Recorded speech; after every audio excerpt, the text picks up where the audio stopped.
안녕하세요. 선인 TS팀의 정별림입니다. 오늘은 펍을 가지고 이제 영상을 제작을 할 텐데요. 제가 그동안 많은 펍 시리즈 영상을 촬영을 했어요. 근데 이 펍 같은 경우는 베이킹을 전문적으로 안 해보신 분들이나 작은 카페 사장님들을 위해서 이제 제작이 된 영상입니다.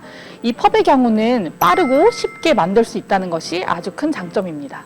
펍 페스트리 시트를 가지고 이제 제품을 만들어 보도록 하겠습니다. 오늘은 좀 세이보리 느낌의 제품들을 만들어 볼 거예요.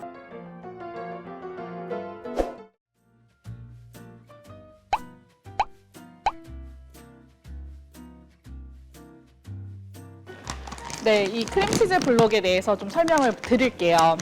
네, 그동안 크림치즈를 이제 사용하실 때에는 이제 기계에 부드럽게 크림치즈를 풀고 그 다음에 짤주머니에 넣어서 이렇게 짜야 되는 그런 번거로움이 있었는데요. 저희 제품, 이렇게 된 제품을 사용을 하다 보면은 그런 불편함을 다 간소화할 수 있습니다. 한 블럭당 한 6g 정도로 이제 포셔닝이 되어 있거든요. 그래서 부드럽게 풀 필요도 이렇게 짤 필요도 없이 그냥 간단하게 올려놓는 것만으로도 성형이 가능하십니다. 그리고 이 포션 블럭 같은 경우는 내열성이 있기 때문에 오븐에 구워도 타거나 흘러내리지 않고 모양이 예쁘게 유지가 되거든요. 그래서 피자나 그런 빵 위에 토핑 등으로 사용하시기에 아주 적합합니다. 선인에는 두 가지 제품군이 있어요. 설탕이 들어간 크림치즈 무스 블럭이 있고 이 설탕이 들어가지 않은 크림치즈 그 자체, 크림치즈 포션 블럭이 있습니다. 크림치즈 소세지 롤을 만들어 보겠습니다. 사이즈 같은 경우는 10에 12 정도로 재단하겠습니다.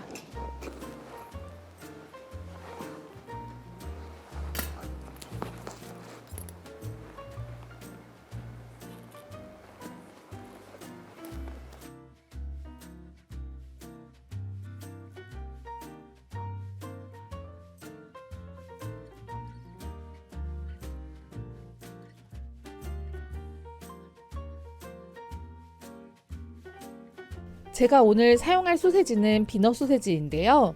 육함량이 91%로 아주 맛이 좋아요. 냉동 상태로 보관하시고 하나씩 꺼내서 해동하시면 됩니다. 전날 미리 해동하셔도 되고요. 전자레인지에 30초 정도 돌려서 해동하셔도 됩니다.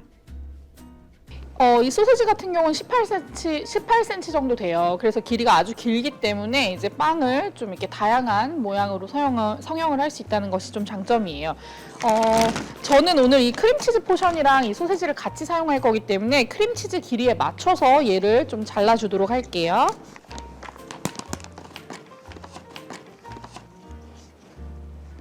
한 2에서 2cm 정도. 네, 이렇게 잘라주고요. 이제 성형을 해줄 텐데요. 성형을 할 때 특히 이쪽 양끝, 이쪽을 계란치를 잘 해주시는 게 좋아요. 그쪽이 접착면이 될 거거든요. 하나씩 번갈아 가면서 놓을 텐데요. 이렇게 끝에는 한 1.5cm에 2cm 정도 남기시고 이렇게 넣을게요.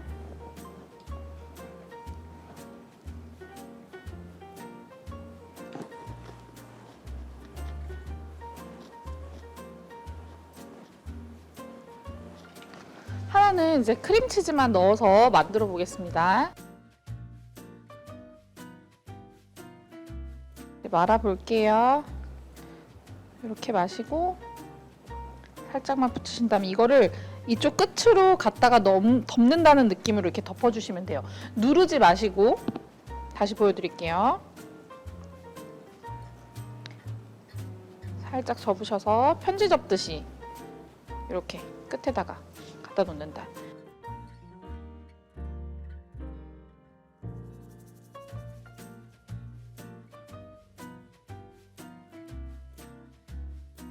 네, 그 다음에 이제 칼집을 내줄 거예요.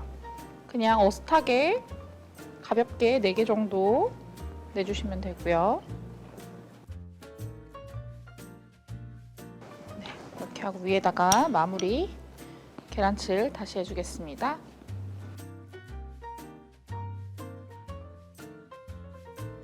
네, 3에서 9cm로 이제 재단을 해가지고 파티 같은데 이제 쓸 수 있도록 이제 작은 사이즈의 뿌띠 크림치즈 롤도 함께 성형을 해볼게요.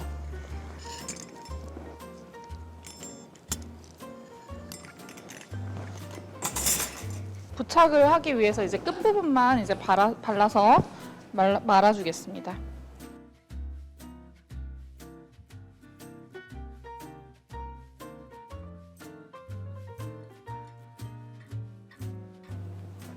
똑같이 1cm 정도 띄워서 세팅을 하고요. 이거는 이제 말아주시면 되는 거예요.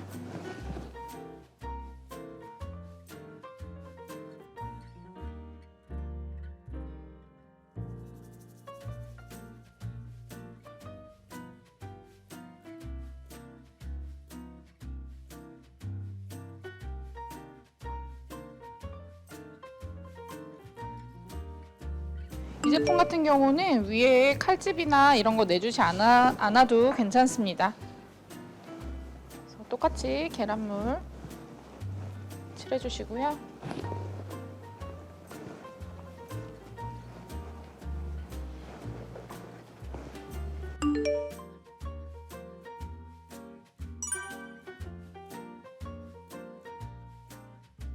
네, 이제 구워져 나온 크림치즈 소세지 롤을 이제 플레이팅을 해보겠습니다. 이렇게 큰 제품들 낱개로 하셔도 되고, 얘 같은 경우는 크림치즈만 들어간 제품이에요. 앞뒤로 크림치즈가 보이죠? 하고 얘는 뿌띠 롤입니다. 얘는 이렇게 뭐 몇 개 세트 이렇게 하셔도 되고, 아니면은 이렇게 파티 롤처럼 이렇게 하셔도 될 것 같아요. 그리고 이제 이 완성된 것 중에 제가 크림치즈만 넣고 한 게 있었잖아요. 그래서 걔 내상을 한번 좀 보여드릴게요. 내상을 좀 보여드릴게요. 예쁘게 들어가 있죠.